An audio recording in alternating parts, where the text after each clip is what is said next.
আসসালামু আলাইকুম রহমতুল্লাহ। সুপ্রিয় শিক্ষার্থী ভাই বোন, আশা করি আপনারা সকলে ভালোই আছেন। ডাটা স্ট্রাকচার অ্যান্ড অ্যালগোরিদমের আজকের এই ক্লাসে আপনাকে সুস্বাগতম। আজকে আমরা শিখব ডাটা স্ট্রাকচার অ্যান্ড অ্যালগোরিদম পরিচয় সম্পর্কে। সো চলুন শুরু করা যাক। একদম প্রথমেই জেনে নিই যে আসলে ডাটা স্ট্রাকচার বা ডাটা মূলত কি। সো ডাটা হচ্ছে একটা ইনফরমেশন বা একটা তথ্যের ক্ষুদ্রতম অংশ। সো ইনফরমেশনটা মূলত কি, যেমন আমি যদি বলি যে আমার নাম হচ্ছে নাজমুল, আমার হোমটাউন কুমিল্লা, তাহলে আমি যদি বলি যে নাজমুলের হোমটাউন কুমিল্লা, এখানে নাজমুল হচ্ছে একটা ডেটা, হোমটাউন হচ্ছে একটা ডেটা, কুমিল্লা হচ্ছে একটা ডেটা। সো এই তিনটা ডেটা বা তিনটা ডাটার সমন্বয়ে গঠিত হয়েছে একটা মিনিংফুল লাইন, যা হচ্ছে নাজমুলের হোমটাউন কুমিল্লা। সো এই যে একটা ইনফরমেশন বিল্ড আপের আগে ইনফরমেশনের যে ক্ষুদ্র অংশগুলি ছিল, এই প্রত্যেকটা হচ্ছে ডাটা। আর ঠিক এমন অসংখ্য ডাটাকে প্রসেস করে ইনফরমেশনে নেওয়ার জন্য যে ম্যাথমেটিক্যাল এবং লজিক্যাল ফাংশন ইউজ বা লজিক্যাল মেথড ইউজ করা হয়, সেইটাকে বলা হয় ডাটা স্ট্রাকচার। এক কথা আমরা বলতে পারি, কোনো একটা ডাটাকে প্রসেস করার জন্য, অর্থাৎ কোনো একটা ডাটাকে ইনফরমেশনে নেওয়ার জন্য ম্যাথমেটিক্যাল মেথড কিংবা লজিক্যাল মেথডে যেইভাবে প্রসেস করে তাকে ইনফরমেশনে নেওয়া হয়, তাকে বলা হয় ডাটা স্ট্রাকচার। অর্থাৎ ডাটাগুলিকে এমন একটা স্ট্রাকচারে ফেলানো, যেই স্ট্রাকচারটা মূলত ম্যাথমেটিক্যাল এবং লজিক্যাল মেথডে চলে।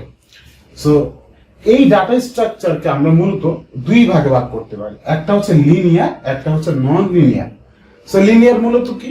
লিনিয়ার হচ্ছে মূলত লাইন বাই লাইন, অর্থাৎ যার একটা সিকোয়েন্স আছে, যেটা একটা সিকোয়েন্সিয়াল মেথডে চলে আর কি, যেমন অ্যারে, পয়েন্টার ইত্যাদি। এই টাইপের ডেটাগুলি, এগুলির একটা সিরিয়াল আছে, যে ফার্স্টে এইটা হবে, তারপর সেইটা হবে, এমন করে একটা সিরিয়াল থাকবে। কিন্তু নন লিনিয়ার ডাটা স্ট্রাকচার হচ্ছে সেইটা, যা হচ্ছে কোনো ধরনের সিরিয়াল থাকবে না, কোনো সিকোয়েন্স থাকবে না। কাইন্ড অফ এর একটা বড় এক্সাম্পল হইতে পারে ট্রি কিংবা গ্রাফ। অর্থাৎ গ্রাফের ক্ষেত্রে দেখা গেল যে আমাদের মাল্টিপল পার্ট থাকবে, মাল্টিপল সেগমেন্ট থাকবে, এগুলির কোনো ধরনের সিরিয়াল না, জাস্ট এগুলি একটা নোডের সাথে আরেকটা নোড, একটা প্রান্তের সাথে আরেকটা প্রান্তের কোনো না কোনো ভাবে কানেক্টিভিটি বিল্ড আপ হবে আর কি। এগুলির কোনো ধরনের সিরিয়াল বা সিকোয়েন্স নাই। সো দ্যাট ইজ ওয়াই এগুলিকে বলা হয় নন লিনিয়ার ডাটা স্ট্রাকচার। তারপর হচ্ছে যে আমাদের ডাটা স্ট্রাকচার মূলত আসলে কেন প্রয়োজন হয়। সো ডাটা স্ট্রাকচার মূলত অনেক ইম্পর্টেন্স আছে, অনেক গুরুত্ব আছে। এর মধ্যে গুরুত্বপূর্ণ তিনটা পয়েন্ট না বললেই না, যে ডাটা স্ট্রাকচার এন্ড অ্যালগরিদমকে আমরা মূলত ইউজ করি helps to write a good program, অর্থাৎ একটা সুন্দর মার্জিত প্রোগ্রাম লেখার জন্য ডাটা স্ট্রাকচার এন্ড অ্যালগরিদম আমরা করে থাকি। তারপর সবচেয়ে গুরুত্বপূর্ণ যেই বিষয়, সেটা হচ্ছে time complexity and space complexity দূর করার জন্য। সো এই যে কমপ্লেক্সিটি গুলি মূলত আসলে কেন ইউজ করা হয়, ধরেন আপনি একটা গেম বিল্ড আপ করলেন, লাইক ফ্রি ফায়ার হইতে পারে, পাবজি হইতে পারে। সো এই যে গেমগুলি যে হয়, সিমিলার টাইপের কিন্তু আরো অনেক গেম আছে, কিন্তু এই গেমগুলি অন্য সব গেম থেকে শীর্ষে কেন আসলো, তার মেইন রিজন হচ্ছে যে এদের টাইম কমপ্লেক্সিটি এবং স্পেস কমপ্লেক্সিটি সবচেয়ে কম। অর্থাৎ যে ডাটা স্ট্রাকচারের মেইন কাজ যেটা, যে একই গেম অন্য কোনো একজন ডেভেলপ করার পরে যদি তার 10 MB হয়, তাহলে এখান থেকে স্পেস কমপ্লেক্সিটির মাধ্যমে সেইটা হয়তো আরো কম্প্রেস করা হবে, এইটা 5 MB 2 MB তে চলে আসবে।